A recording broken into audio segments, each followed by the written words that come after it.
Praise the lord. ప్రియమైన సహోదరి సహోదరులందరికీ mirror of Christ తరపు నుంచి శుభాలు. ప్రియమైనటువంటి వాళ్ళారా, మీరందరూ బాగున్నారని విశ్వసిస్తున్నా. విన్న వాక్యాన్ని తప్పకుండా షేర్ చేయండి. మన పరిచర్య మరి కొనసాగుతూ ఉన్నది. టీవీ పరిచర్య, టీవీ లైవ్ ప్రోగ్రాం చేస్తూ ఉన్నాం. మరి ఎంతోమంది పరిచర్యకు సహకరిస్తూ ఉన్నారు. భారం కలిగిన పరిచర్యలో మీరు కూడా పాలిభాగస్తులు అవుతూ ఉన్నతమైన దీవెనలు పొందుకోవాలని తెలియపరుస్తున్నాను. మరి ఈరోజు దేవుడు మనతో మాట్లాడుతున్న బలమైన మాటలను బట్టి బలపరచబడదాం. యోబు గ్రంథము 5వ అధ్యాయము 11వ వచనము. ఆయన దీనులను ఉన్నత స్థలముల్లో నుంచును, దుఃఖపడు వారిని క్షేమమునకు లేవనెత్తును. దేవునికి మహిమ ఘనత ప్రభావములు చెల్లిస్తూ ఉన్నాను. ప్రియ సహోదరి సహోదరుడా, మనము దీనత్వాన్ని కలిగి ఉంటే, ఆయనలో ఒదిగి ఉంటే, ఆయన చిత్తములో నిలబడి ఉంటే, ఆయన సన్నిధిలో మనల్ని మనము తగ్గించుకొని దీనులముగా మన అడుగులు ముందుకు వేస్తూ ఉంటే, విశ్వాస యాత్రలో మనం ముందుకు వెళుతూ ఉంటే, దీనులుగా ఉన్న మన జీవితాలను ఆయన బాగు చేయడమే కాదు, దీవించడమే కాదు, ఉన్నత స్థలముల్లో నిలబెట్టి మన ద్వారా ఆయన నామమును మహిమపరుచుకుంటానని, మనల్ని ఉన్నత స్థలముల్లో నడవజేస్తానని దేవుడు మాట్లాడుతున్నారు. ప్రియదేవుని బిడ్డ, మరి ఉన్నత స్థలముల్లో నిలబెడతానని, దుఃఖపడు వారిని క్షేమమునకు లేవనెత్తుతానని దేవుడిస్తున్న బలమైనటువంటి భరోసా అయినటువంటి మాట అండి. అవును కదా, దీనులుగా దుఃఖపడుతూ, కంగారు పడుతూ, శ్రమ పడుతూ, యాతన పడుతూ, అనేకమైన వ్యతిరేక పరిస్థితుల్లో నిలబడి నాకు క్షేమము ఎప్పుడు వస్తుంది, నాకు క్షేమము ఎప్పుడు కలుగుతుంది, నాకు దీవెన ఎప్పుడు ప్రాప్తిస్తుంది, ఈ బంధకాల నుంచి నేను ఎప్పుడు విడిపించబడతాను అని అనేక ప్రశ్నలు మన హృదయంలో లేవనెత్తబడుతూ ఉంటాయి. అందుకే మన దుఃఖమును ఎరిగిన దేవుడు మాట్లాడుతున్న మాట, ప్రియమైన బిడ్డ, దుఃఖపడిన నిన్ను క్షేమమునకు లేవనెత్తుతాను. అంటే ఈ దుఃఖము శాశ్వతము కాదండి. ఈ యొక్క బాధ, శ్రమ, వేదన, వ్యతిరేక పరిస్థితులు ఏవైనా కూడా శాశ్వతమైనవి కాదని, అవి తాత్కాలికమైనవని, ఈ దుఃఖపడు సమయంలో, శ్రమలో, వ్యతిరేకతలో క్రీస్తును చూస్తూ ఆయన విశ్వాసంలో అడుగులు వేస్తూ దీనత్వము కలిగి ఉంటే ఉన్నత స్థలముల్లో నిలబెట్టేటువంటి దేవుడు ఖచ్చితంగా దుఃఖపడుతున్న మన వ్యతిరేక పరిస్థితుల అన్నిటిలో కూడా మనకు క్షేమమును అనుగ్రహించి ఆయన క్షేమమునకు లేవనెత్తుతారట.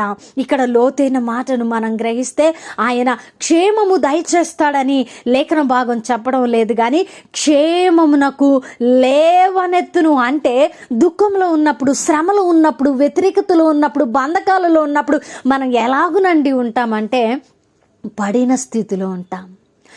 దుఃఖములో ఉన్న మనము పడిపోయిన స్థితిలో ఉంటాం, చింతలో ఉంటాం, దిగజారిపోయి ఉంటాం.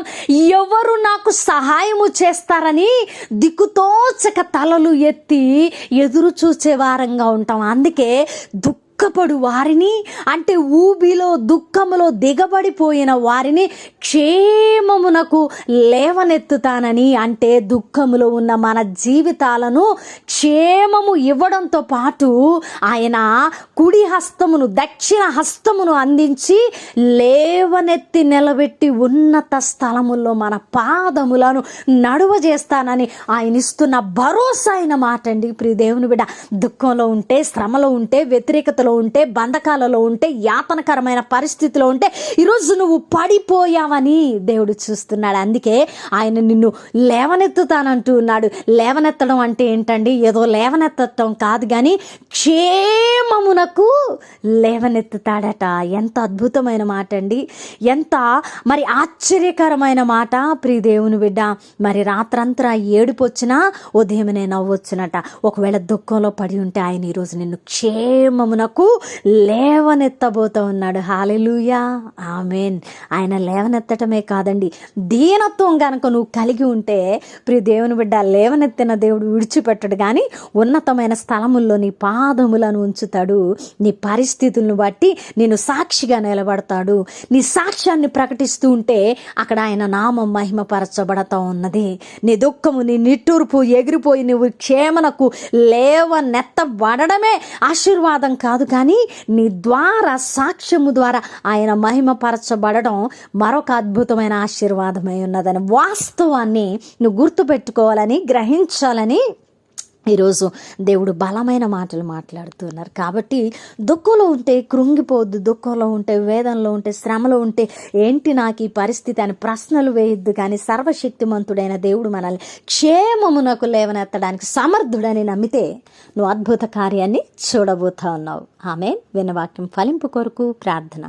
పరిశుద్ధుడా, గొప్ప దేవుడా, సర్వోన్నతుడా, ఉన్నతమైన బలమైన వాగ్దానం ద్వారా మాతో మాట్లాడారు ప్రభువా. అవునయ్యా, దీనత్వం కలిగి ఉంటే ఉన్నత స్థలములు మావని, ఒకవేళ దుఃఖపడతా నలిగిపోయిన స్థితిలో పడిపోయి ఊబిలో ఉన్న వారికి క్షేమమునకు లేవనెత్తే దేవుడవు నీవని మాతో మాట్లాడారు. అవునయ్యా, మేము పడిపోయాం తండ్రి, మమ్మల్ని క్షేమమునకు పడిన స్థితిలోంచి లేవనెత్తినందుకు, లేవనెత్తుతూ ఉన్నందుకు, లేవనెత్తబోతా ఉన్నందుకు వందనాలయ్యా. అయ్యా, నేను నమ్మాను ప్రభా, నువ్వు క్షేమమునకు నన్ను లేవనెత్తే దేవుడవు. ఆమేన్. అయా, ఎవరైతే ఈ మాటలను విశ్వసించారో వారి పట్ల నెరవేర్చండి. అయ్యా, పరిచర్య ఎంతో భారం కలిగి ఉన్నది. అనేకమైన పరిచర్యలు కొనసాగించడానికి అడుగులు ముందుకు వేస్తున్నాం. సహకారం నాయన మీరు నడిపిస్తున్నారు, సహకారులను పంపిస్తున్నారు. అందును బట్టి వందనాలు. ఈ వాక్యం ద్వారా ఎంతోమంది ఎన్నో సంవత్సరాలుగా ఆదరించబడుతూ కూడా ప్రభా ఇంకా హృదయాలను కఠినపరుచుకుంటే వారి హృదయాలను మెత్తన చేసి ప్రేరేపించి నడిపించమని మీ సన్నిధిలో ప్రార్థిస్తున్నాం. అయ్యా, ఈ పరిచర్యను ఆశీర్వాదకరంగా మార్చి మీ నామము మాత్రమే మహింపరచుకోమని అయా చేసిన ప్రార్థనలు అన్నిటికీ దీవెనిచ్చారని నమ్ముతీ ప్రార్థన నజరేయుడైన యేసుక్రీస్తు నామమున సమర్పించి అడిగి వేడుకుంటున్నాం తండ్రి, ఆమేన్. ప్రియమైన దేవుని బిడ్డలారా, విన్నారుగా వాక్యాన్ని తప్పకుండా షేర్ చేయండి. దుఃఖపడిన అనేక జీవితాలకు క్షేమం రాబోతూ ఉన్నదని దేవుడు మాట్లాడబోతా ఉన్నారు. షేర్ చేయడం మీ వంతు, మరి ఈ పరిచయలో సహకరించడం కూడా మీ బాధ్యత. దేవుని చిత్తమైతే మరల కలుసుకుందాం. దేవుడు దీవించును గాక. ఆమేన్.